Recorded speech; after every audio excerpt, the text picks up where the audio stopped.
Hello everyone, आप सभी लोगों का स्वागत है। आज मैं कोरियन ड्रामा एक्सप्लेन करने वाली हूँ।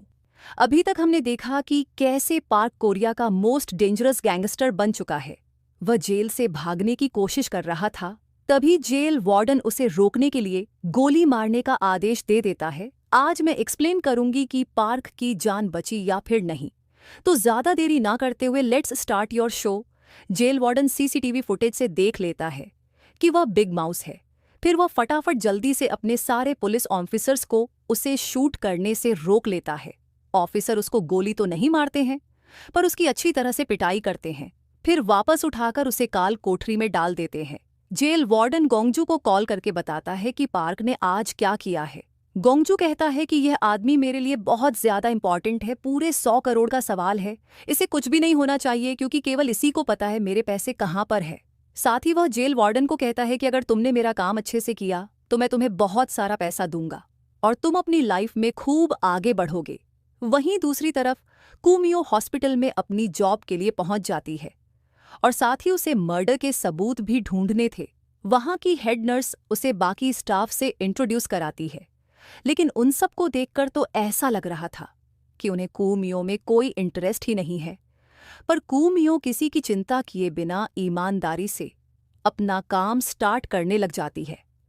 और जब उनका लंच ब्रेक होता है तो सारी नर्स और हेड नर्स अपना सारा काम कुमियो के ऊपर थोपकर चली जाती है, क्योंकि वो इस हॉस्पिटल में न्यू आई थी और कोई भी उसे पसंद नहीं करता था। जहां बेचारी कुमियो को सारा काम अकेले ही करना पड़ता है। वो ईमानदारी के साथ सारे पेशेंट्स को दवाइयां देकर उनकी देखरेख कर रही थी, लेकिन तभी एक पेशेंट की तबीयत बहुत ज्यादा खराब होने लग जाती है।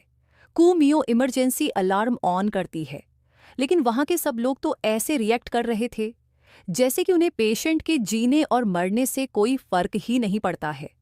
लेकिन मियो अपनी पूरी कोशिश करती है, उसे सीपीआर देती है और जैसे तैसे करके वो उसकी जान बचा लेती है। लेकिन तभी वहां पर मेयर की वाइफ सोइजू, हॉस्पिटल की हेड इंचार्ज है, वो वहां पर आती है और आते ही कुमियो को डांटने लग जाती है। वो कहती है, किसने तुम्हें परमिशन दी ये सब करने के लिए? कुमियो को यहाँ पर ये लग रहा था कि सब लोग उसे बहुत ज़्यादा अप्रिशिएट करेंगे जान बचाने के लिए, लेकिन यहाँ पर तो सब कुछ उल्टा ही हो गया था। कुमियो भी बिना डरे जवाब देती है, मैंने इमरजेंसी ट्रीटमेंट की ट्रेनिंग ली है और हॉस्पिटल में भी काम की हूँ, इसलिए मैं लीगली इस सिचुएशन को हैंडल करने के लिए क्वालिफाइड हूँ। सोइजू हेड नर्स को डांट कर चली जाती है कि उसे अपनी नर्स पर कंट्रोल रखना चाहिए और उसे अच्छे से ट्रेनिंग भी कराना चाहिए। फिर उसके बाद तो हेड नर्स हमारी कुमियो की क्लास लगा देती है और वो उससे कहती है कि यह सब लोग ऑलरेडी मरने वाले हैं और इनकी फैमिली को भी इनकी कोई चिंता नहीं है। वो खुद चाहते हैं कि इनकी जान जल्द से जल्द चली जाए। तुम इनकी जान क्यों बचाना चाहती हो? पहले तो कुमियो को कुछ भी समझ में नहीं आ रहा था कि आखिर यहाँ पर क्या चल रहा है। हेड नर्स उससे कहती है कि इस मामले से तुम बिल्कुल दूर रहो और तुम्हें जितना काम दिया गया है सिर्फ उतना काम ही करो। फिर जब कुमियो लंच कर रही होती है तो वह देखती है कि उसके सामने वाली टेबल पे एक स्टाफ मेंबर एक लेडी को ज़बरदस्ती डीएनआर ऑर्डर साइन करने के लिए कह रहा था। वो कह रहा था कि वैसे भी तो पेशेंट मरने ही वाला है और तुम मेडिसिन एंड बिल अफोर्ड नहीं कर सकती हो, तो इस डीएनआर पेपर पर साइन कर दो। कुमियो को यह बात बहुत ही अजीब लगती है और घर जाने पर वो अपने फादर और सूनते के साथ में इस टॉपिक पर बात कर रही होती है। वह कहती है, केवल 7 फ्लोर वाले पेशेंट का ही डीएनआर पेपर साइन करवा रहे हैं। तो उन्हें समझ में आ जाता है कि जिस डॉक्टर का मर्डर हुआ है उसने कुछ ना कुछ ऐसा ज़रूर राइट किया था 7th फ्लोर वाले पेशेंट्स के बारे में, जो कि इन सब बातों से लिंक करता है और इन सब का उससे कुछ ना कुछ कनेक्शन तो ज़रूर है। लेकिन तभी फिर सूनते कुमियो को वो डाइवोर्स पेपर दिखाता है जो कि उसके लिए पार्क ने भेजे थे। कुमियो बहुत ज़्यादा उदास हो जाती है और उसको साथ में गुस्सा भी आ रहा था। वो कह रही थी कि पार्क को क्या लगता है कि मैं इतनी मुश्किल वक्त में उसे ऐसे ही छोड़ दूंगी। मैं उसे बहुत प्यार करती हूँ और मैं उसे कभी भी नहीं छोड़ूंगी, फिर चाहे कुछ भी क्यों ना हो जाए। वहीं दूसरी तरफ जेल वार्डन बहुत सारे पैसे काउंट कर रहा होता है। साथ ही वह यह कह रहा होता है कि यह पैसा तो बहुत ही कम है और मेरी फैमिली का तो इससे गुजारा भी हो नहीं पाएगा।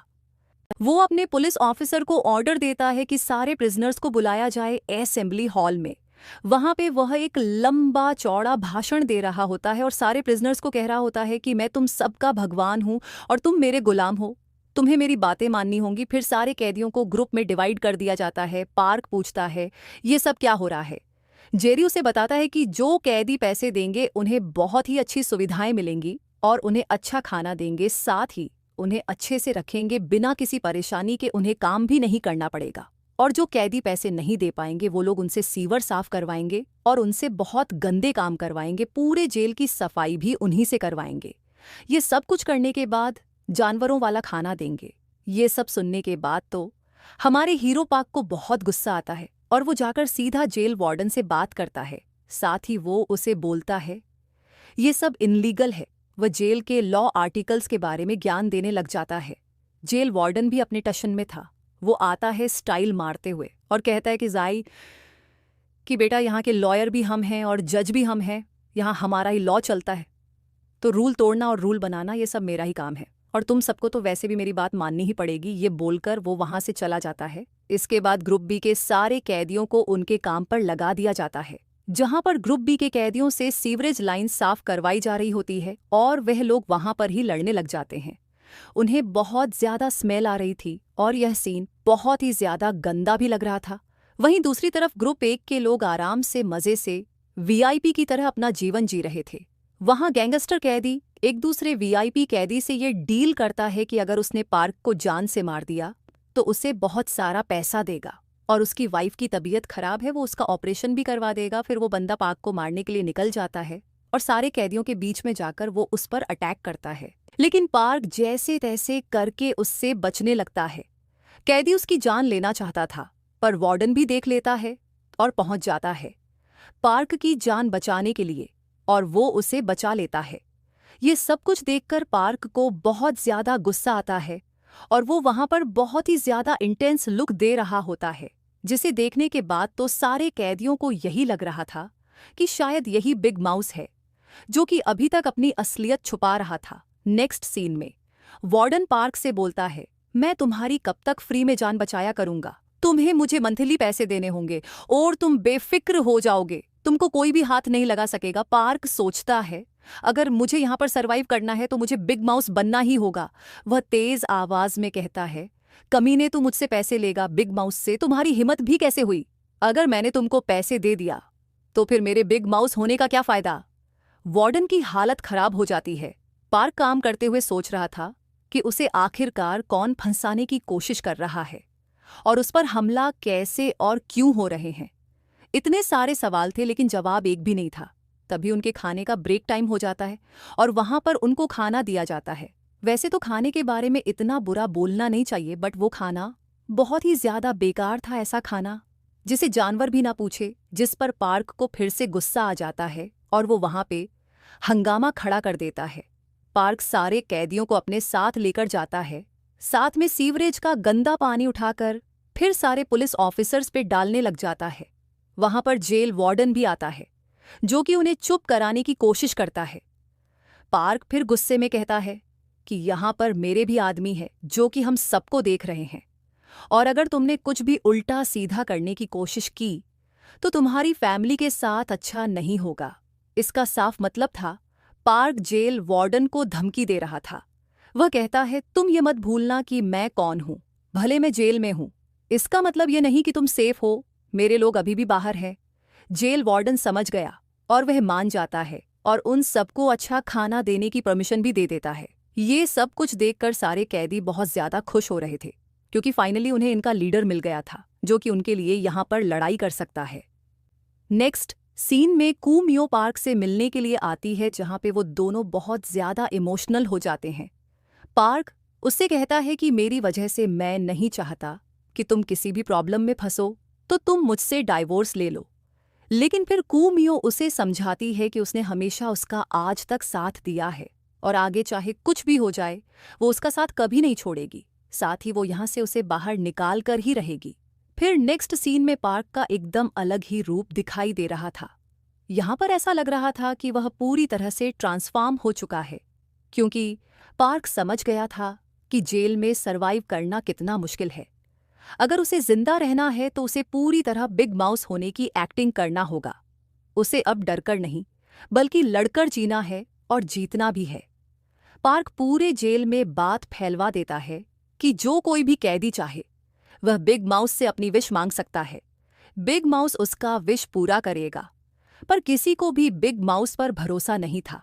केवल 2 लोगों ने ही बिग माउस से मिलने के लिए तैयार हुए थे। पहला आदमी पुजारी होता है। पार्क पूछता है, तुम्हारी क्या विश है? पुजारी बताता है, मेरी एक छोटी बेटी थी जो अचानक से गायब हो गई। मैंने उसे बहुत ढूंढने की कोशिश की, पर वह मुझे नहीं मिली। मैंने पुलिस कंप्लेन भी किया, पर कुछ टाइम बाद पुलिस वालों ने भी हार मान ली। पर मैं दिन रात एक करके उसे ढूंढ रहा था, तभी गलती से मुझसे एक एक्सीडेंट हो गया और पुलिस वालों ने उसे हीट एंड रन केस बनाकर मुझे जेल में बंद कर दिया। पुजारी पार्क से पूछता है, क्या तुम मेरी बेटी को खोज सकते हो? पार्क कहता है, तुम अपनी बेटी का सारा इंफॉर्मेशन दे दो, मैं पूरी कोशिश करूंगा। दूसरा आदमी डेथ पेनल्टी वाला गैंगस्टर आता है। पार्क पूछता है, तुम्हारी क्या विश है? वे कहता है, क्या तुम मेरी सारी विश पूरी कर दोगे? पार्क कहता है, डेथ पेनल्टी को हटवाने के अलावा तुम कुछ भी मांग सकते हो। आदमी कहता है, मेरी माँ की तबीयत बहुत ज्यादा खराब है, वो हॉस्पिटल में एडमिट है, उनके इलाज के लिए बहुत ज्यादा पैसों की आवश्यकता है, क्या तुम उनका इलाज करवा सकते हो? पार्क कहता है, तुम मुझे उनके हॉस्पिटल की डिटेल दे दो, मैं देखता हूँ क्या कर सकता हूँ।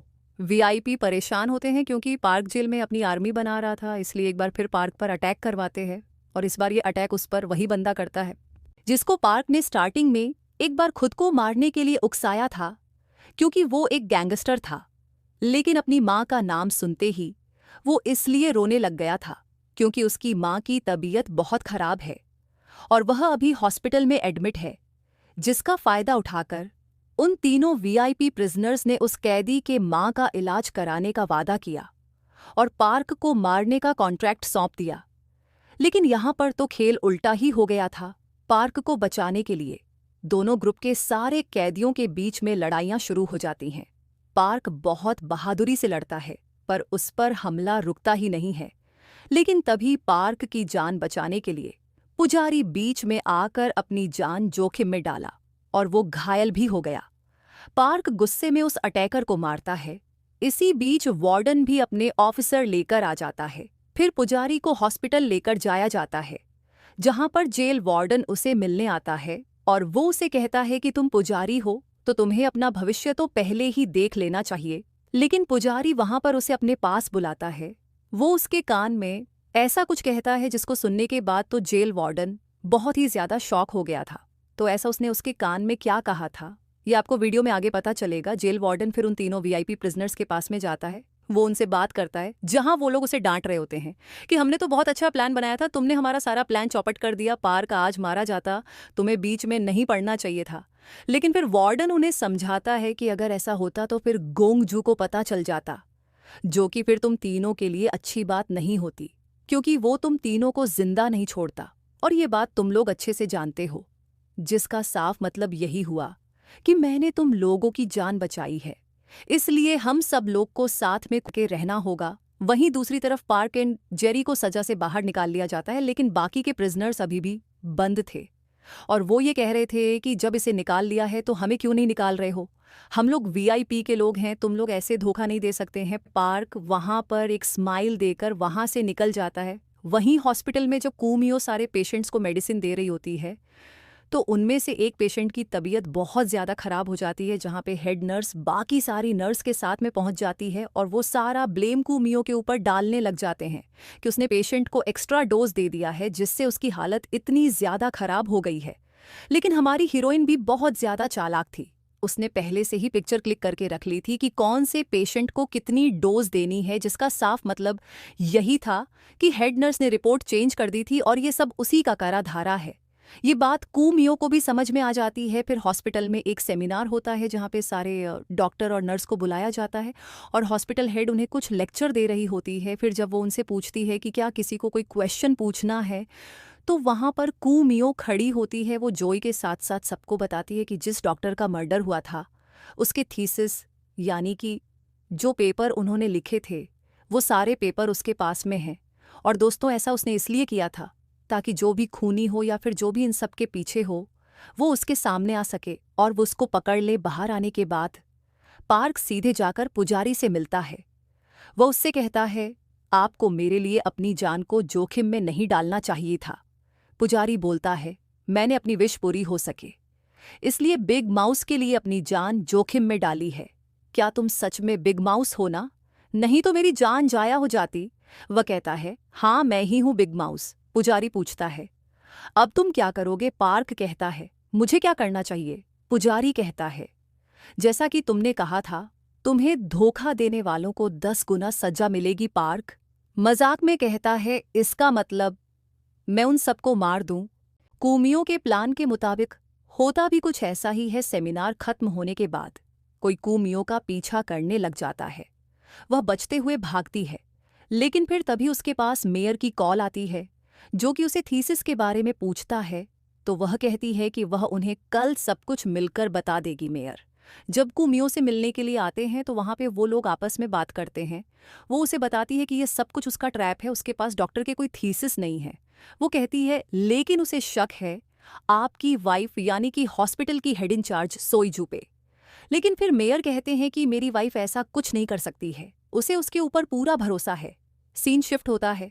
उस बंदे ने सेल में सुसाइड कर लिया था जिसने पार्क पे अटैक किया था, और यहाँ सबको यही लग रहा था कि उस बंदे ने बिग माउस को मारने की कोशिश की थी, इसलिए बिग माउस ने उसे मार दिया।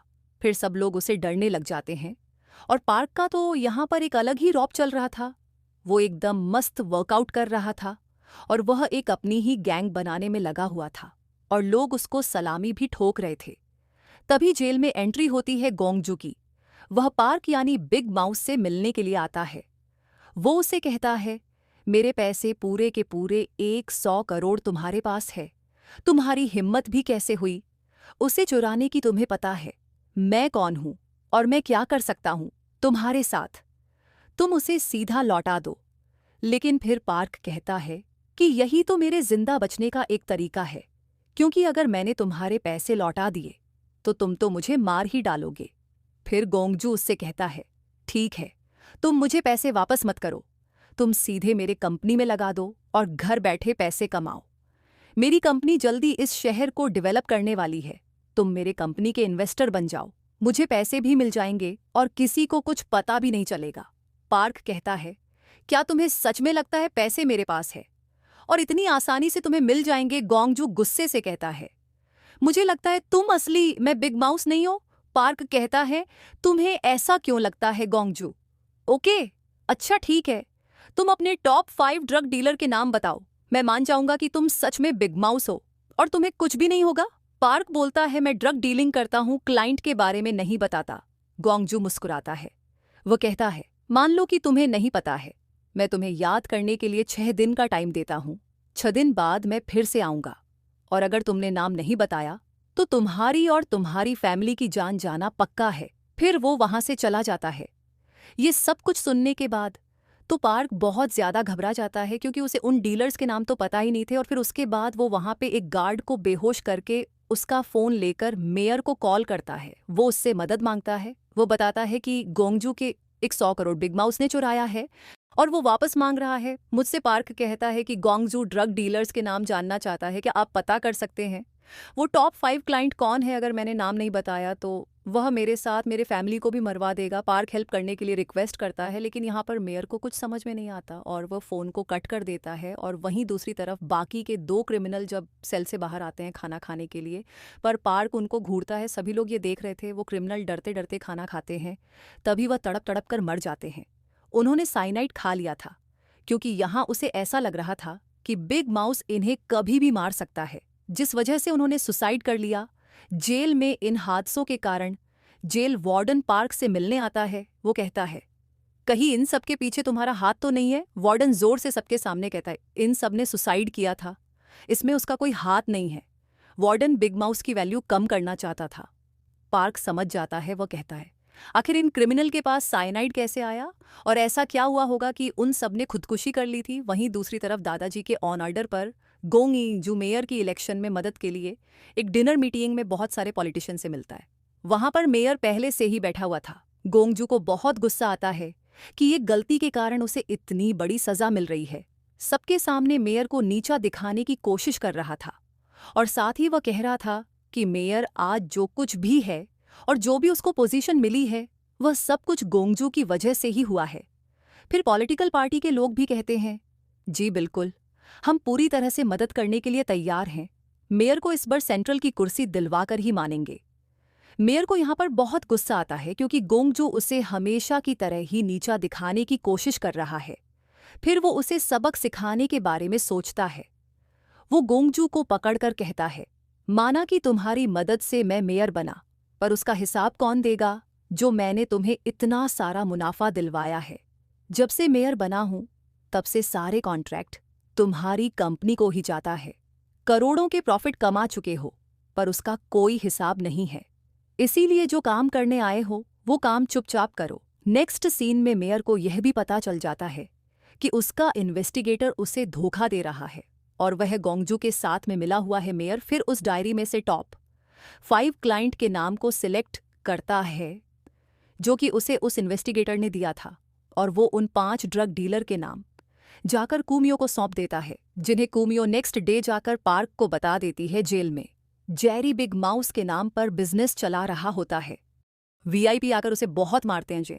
वो उसे पार्क के पास लाकर कहते हैं, देखो ये क्या कर रहा है, इसे बताओ कि कौन जीत रहा है। जेरी बताता है, अभी तक के अनुसार वीआईपी पर ज्यादा बैटिंग लगी है। वीआईपी कहते हैं, मैं 10 करोड़ का शर्त लगाता हूं कि तुम बिग माउस नहीं हो। पार्क कहता है, अगर लगाना ही है तो 30 करोड़ का लगाओ। दोनों राजी हो जाते हैं। जेल वार्डन ब्रोकर बनता है 10% कमीशन के लिए, जहां हमें यह पता चलता है कि सारा प्लान गोंगजू का था, क्योंकि अगर पार्क के बताए हुए वो 5 नाम वही हुए जो कि उस डायरी में खुद उसी ने लिखे थे, जो कि इन्वेस्टिगेटर ने मेयर को दिए थे।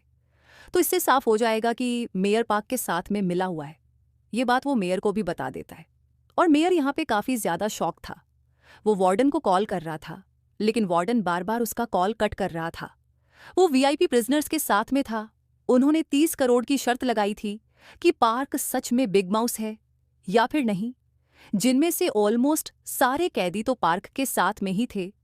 वो उसके नाम के नारे लगा रहे थे और उसे बहुत ज्यादा मोटिवेट कर रहे थे। अब पार्क को टॉप 5 ड्रग डीलर के नाम प्रोवाइड करने हैं, जिससे कि यह साबित होगा कि वह बिग माउस है या फिर नहीं। वहां पर मेयर भी पहुंच गया था ये सब कुछ देखने के लिए, और वो पार्क को पहले तो रोकना चाहता था, लेकिन वो नाकामयाब हो जाता है। फिर फाइनली गेम स्टार्ट होती है। गेम की नियम थे कि दोनों लोग एक पेज पर नाम लिखेंगे और एक साथ नाम पढ़ा जाएगा। दोनों अपने अपने नाम लिखते हैं और जब चिट खोली जाती है तो दोनों नाम सेम निकलते हैं, यानी कि ये साबित हो गया था कि पार्क ही बिग माउस है। और ये सब कुछ देखकर तो सब बहुत ज्यादा शॉक थे और सबसे ज्यादा हैरान तो मेयर था।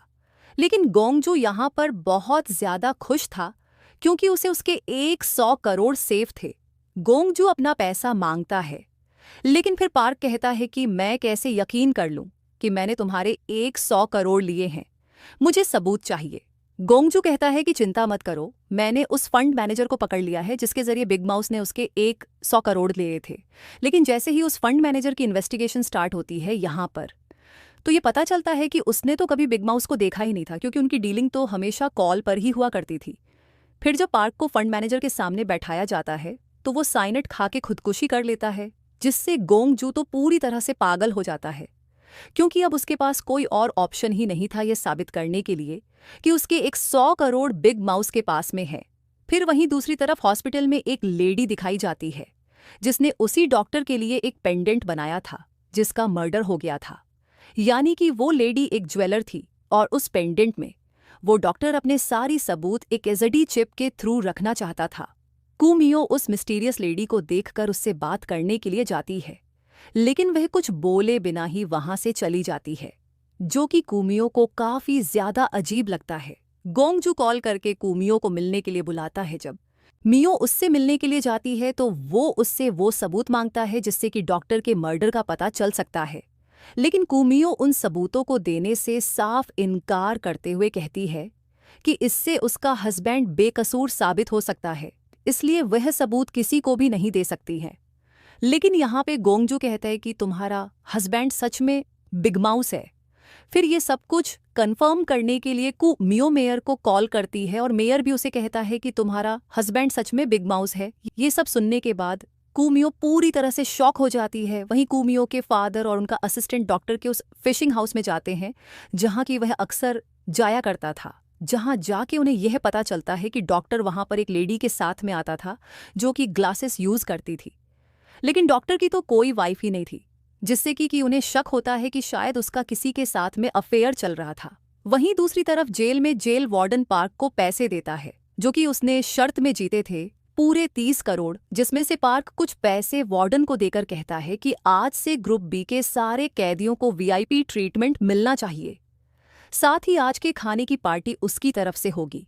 फिर जैसे ही वो मेस में जाता है, सारे कैदी बहुत अच्छा खाना खा रहे होते हैं।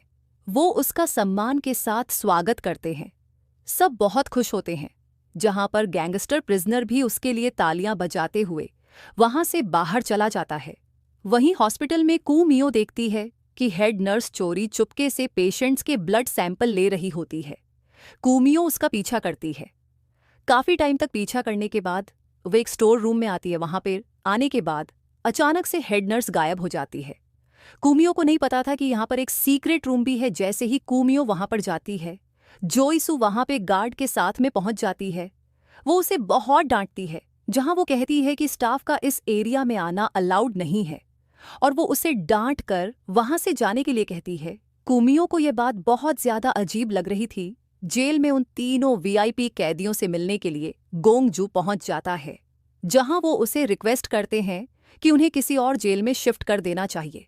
वो बिग माउस के साथ में नहीं रह सकते हैं क्योंकि उन्हें उससे बहुत डर लगता है, क्योंकि लास्ट टाइम में जो भी इंसिडेंट हुए वो काफ़ी ज़्यादा खौफनाक था। वो सब डर गए हैं, बट गोंग है जो उन सबको इंश्योर करता है कि बिग माउस उनका कुछ भी नहीं बिगाड़ सकता है।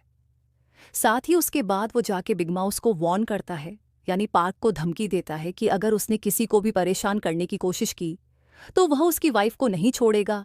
लेकिन जैसे ही वो उसे धमकी दे ही रहा होता है, तभी गोंगजू की वाइफ की कॉल आती है और वो उसे कहती है कि तुमने मुझे फ्यूनरल वाले फ्लावर्स क्यों भेजे हैं। जहां पर गोंगजू समझ जाता है कि ये सब कुछ किसी और ने नहीं बल्कि पार्क ने ही किया है यहाँ पे, तो उसका प्लान उसी पर उल्टा पड़ जाता है। फिर वो चुपचाप वहां से निकल जाता है बिना कुछ बोले। फिर पार्क उस गैंगस्टर कैदी के पास में जाता है और उसे अपने साथ में काम करने का ऑफर देता है, और वो भी उसके ऑफर को एक्सेप्ट कर लेता है। जिसके बाद वो लोग उन तीनों कैदियों में से एक कैदी हानजे को जाकर बहुत ज्यादा टॉर्चर करते हैं। साथ ही उसके बाकी दोनों साथियों के खिलाफ उसे स्टेटमेंट देने के लिए कहते हैं, क्योंकि पार्क जानता था कि मर्डर के दौरान वो बंदा केवल ड्राइविंग कर रहा था और इसमें उसका कोई हाथ नहीं था। वो बेचारा भी मान जाता है क्योंकि उसके पास अपनी जान बचाने का कोई दूसरा ऑप्शन नहीं था। लेकिन पार्क के इस रूप को देखकर सारे कैदी बहुत ही ज्यादा शॉक में हो गए थे और उससे काफी ज्यादा डरने भी लग गए थे। कुमियो के डैड उसे बताते हैं कि जिस डॉक्टर का मर्डर हुआ था उसका किसी के साथ में अफेयर चल रहा था। लेकिन कुमियो तो यहां पर यह सोचकर परेशान हो रही थी कि वो उन ब्लड सैंपल का सीक्रेट राज को कैसे जान पाएगी। साथ ही उसे एक और टेंशन हो रही थी कि मेयर ने उसे बताया था कि उसका हस्बैंड ही बिग माउस है, तो वह बहुत ही ज्यादा परेशान हो रही थी। अपने और पार्क के पुराने मोमेंट्स को याद करके वो बहुत ज्यादा रो रही होती है, जहां पर उसके फादर उसे कॉल करके ये भी बता देते हैं कि लोन शार्क से उन्होंने जो लोन लिया था वह किसी मिस्टीरियस पर्सन ने पूरा लोन भर दिया है। नेक्स्ट मॉर्निंग जेल वार्डन ये अनाउंस करता है कि कुछ वॉलंटियर और नर्स आने वाले हैं जेल में, जो कि कैदियों का पूरा चेकअप करने वाले हैं। साथ ही वो कहते हैं कि सबको डिसिप्लिन में रहना है। पार्क पूछता है जेरी से क्या हो रहा है, ये सब वार्डन धमकी क्यों दे रहा है। जेरी जवाब देता है कि हर साल की तरह इस साल भी डॉक्टर और नर्स आएंगे हमारा चेकअप करने के लिए, जो कि नर्स बहुत खूबसूरत होती हैं। इसी कारण कुछ कैदी नर्स पर लाइन मारने लगते हैं, जिससे उन्हें काफी प्रॉब्लम होती है। इसीलिए वार्डन हमें पहले ही धमकी दे देता है, अगर कुछ भी गड़बड़ हुआ तो बाद में वह सजा देता है। जेरी पूछता है बॉस आप नहीं चलोगे। पार्क कहता है नहीं, जेल में हॉस्पिटल के सारे स्टाफ आ जाते हैं। एक पुलिस ऑफिसर आकर पार्क को बता देता है कि आपकी वाइफ भी आई है हॉस्पिटल स्टाफ में। यह सुनने के बाद पार्क जेरी से कहता है सारे कैदियों से कह दो सब कोई आज तमीज में रहेगा, क्योंकि मेरी वाइफ आई है। कुछ भी गड़बड़ नहीं होना चाहिए, और वह खुद नहाने के लिए जाता है ताकि जब अपनी वाइफ से मिले तो अच्छा स्मेल कर सके। जेल में कोई भी कैदी बिग माउस के वाइफ को नहीं देखा था, इसलिए वो अंदाजा लगाते हैं कि शायद यह कुमियो होगी। फिर सारे कैदी अपना सर झुकाकर वेलकम करते हैं कुमियो का। हॉस्पिटल के सारे स्टाफ शॉक हो जाते हैं। एक पुलिस ऑफिसर आकर कुमियो को वीआईपी रूम में लेकर जाता है। वहां पर पार्क पहले से ही था। वो पूछती है, ये सब क्या हो रहा है? आखिर तुम हो कौन? पार्क कुछ बोलने से पहले ही रुक जाता है, क्योंकि उसे लग रहा था यहां पर जरूर कोई ना कोई माइक होगा जो वार्डन हमें सुन रहा होगा, इसलिए वह उसको ग्राउंड में लेकर आया जहां वार्डन उन्हें नहीं सुन सकता था। वहां वो कहता है कि मैं बिग माउस नहीं हूं, मैं सिर्फ उसकी एक्टिंग कर रहा हूं ताकि मैं जेल में सर्वाइव कर सकूं। फिर फाइनली हमें यह पता चलता है कि ड्रग डीलर के नाम पार्क ने एकदम सही कैसे बताए थे। तो दरअसल हुआ यह था कि पार्क को किसी ने बेहोश करके उन 5 ड्रग डीलर्स के नाम को एक टैरो कार्ड में लिख दिया था, यानी कि बिग मॉस उसके कहीं आसपास ही है और वह टैरो कार्ड से ही उसे कांटेक्ट करता है। और ये बात तो पार्क को तब कंफर्म हो गई थी जब उन 4 कैदियों के पास से भी वही टैरो कार्ड मिला था जिन्होंने सुसाइड किया था। साथ ही पार्क ये कहता है कि अब बिग माउस चाहता है कि मैं उस डॉक्टर के मर्डर का पता लगाऊं। मियो पार्क को सॉरी बोलकर उसके गले लगते हुए कहती है कि मैं हमेशा तुम्हारा साथ दूंगी। फिर जब कैंप में ब्लड सैंपल लिए जा रहे थे तो कुमियो ये नोटिस करती है कि हेड नट्स के पास 2 बॉक्स हैं जिनमें कि वो अलग अलग ब्लड सैंपल रख रही है, यानी कि यहाँ कुछ तो झमेला चल रहा है। वहीं दूसरी तरफ एक नर्स रिक्वेस्ट करती है कि उसे अपने हस्बैंड से मिलने दे। फिर वीआईपी प्रिजनर आकर अपनी वाइफ से मिलता है जिसे पार्क ने अपनी तरफ मिला लिया था, और वो एक डॉक्टर है और उसकी वाइफ वही लेडी है जिसके पास से पार्क को डॉक्टर के मर्डर के खिलाफ सबूत मिले थे। हस्बैंड अपनी वाइफ के साथ मस्ती करना चाहता था क्योंकि वह काफी दिनों के बाद मिले थे, पर उसकी वाइफ करने से मना कर देती है। फिर वह जबरदस्ती करने लगता है जहां पर वह अपनी वाइफ को बहुत मारता है और उसे कहता है कि मुझे पता है कि तुम्हारा किसी के साथ में अफेयर चल रहा है, लेकिन उसकी वाइफ इस चीज़ के लिए मना करती है। वो कहती है ऐसा कुछ भी नहीं है। फिर जब वो लोग जा रहे होते हैं तो कुमियो नोटिस करती है कि उसकी वाइफ के गले पे बहुत सारे चोट के निशान थे और उसके पेट में दर्द भी हो रहा था। कुमियो उससे बात करने की कोशिश करती है पर वह बात करने से इनकार कर देती है। रात के टाइम में कुमियो अपनी नाइट शिफ्ट करने के लिए हॉस्पिटल जा रही होती है। सिर्फ एक शूज दिखाई दे रहे थे जो कि कोई और नहीं बल्कि हीजिन है, यानी कि डॉक्टर हान की वाइफ जिसे पार्क टॉर्चर कर रहा था। फिर उसका पास्ट दिखाया जाता है जहां पर यह पता चलता है कि डॉक्टर हान अपनी वाइफ को बहुत मारता था, तो इसलिए वह एक दिन घर से भाग रही थी। बहुत बारिश हो रही थी और वह एक गाड़ी से जाकर टकरा जाती है, और ये गाड़ी किसी और की नहीं बल्कि डॉक्टर चेंगू की थी जिनका मर्डर हुआ है। वो हीजिन को अपने घर ले गए थे, उसकी मरहम पट्टी की थी, और फिर उसके बाद से उनकी लव स्टोरी स्टार्ट हो गई थी। यानी कि हीजिन ही वही लेडी है जिसका डॉक्टर चेंगू के साथ में अफेयर चल रहा था, जिसे वह अपने उस फिशिंग लैंड में मिलते थे, और उन्होंने ही उसे वो पेंडेंट भी दिया था और बहुत संभाल के रखने के लिए कहा था। ये सब कुछ याद करके ही ज्यादा रो रही होती है प्रेजेंट टाइम में। वहीं फिर दूसरी तरफ जेल में उन तीनों प्रिजनर्स की बेल एक्सेप्ट हो गई थी, लेकिन वो दोनों वीआईपी कैदी डॉक्टर हान को अपने साथ में नहीं लेकर जाते हैं क्योंकि उन्हें डाउट हो रहा था कि वह बाहर जाकर शायद उनकी पोल खोल सकता है कि वही लोग मर्डर है जहां पार्क उन्हें वार्न करता है, लेकिन वो लोग नहीं मानते हैं। तो सारे कैदी ये सोचते हैं कि यहाँ पार्क हार गया है और वो सब फिर उन दोनों के साथ में जाकर मिल जाते हैं, और यहाँ पर पार्क अकेला हो गया था, उसके साथ में सिर्फ उसका दोस्त ही रह गया था। लेकिन यहाँ पर तो पार्क बहुत हंसने लग जाता है और कहता है कि मैंने इन सबको बेवकूफ़ बनाया है। दोनों प्रिजनर्स रिहा होकर चले जाते हैं, लेकिन डॉक्टर हान वहीं पर रह जाता है जहां पर डॉक्टर हान को लग रहा था कि शायद अब पार्क उसे नहीं छोड़ेगा। लेकिन यहाँ तो पूरा गेम उल्टा ही हो जाता है। गैंगस्टर कैदी और उसके साथी उसे मारने लगते हैं क्योंकि उन्हें गैंगजू ने डॉक्टर हान को खत्म करने के लिए बोला था, पर वहां अपना हीरो आकर अकेले उसे बचा लेता है।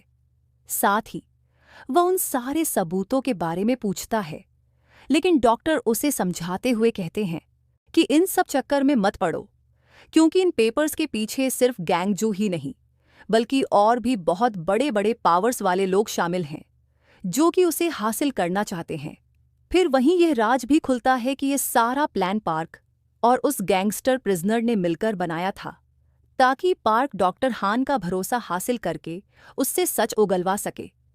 वहीं दूसरी तरफ कुमियो को भी पता चल गया था कि ही जिन ही वही लेडी है जिसके पास सारे सबूत हैं, तो इसलिए वह अपने फादर को उसके घर भेजती है, लेकिन वह तो वहां पर थी ही नहीं।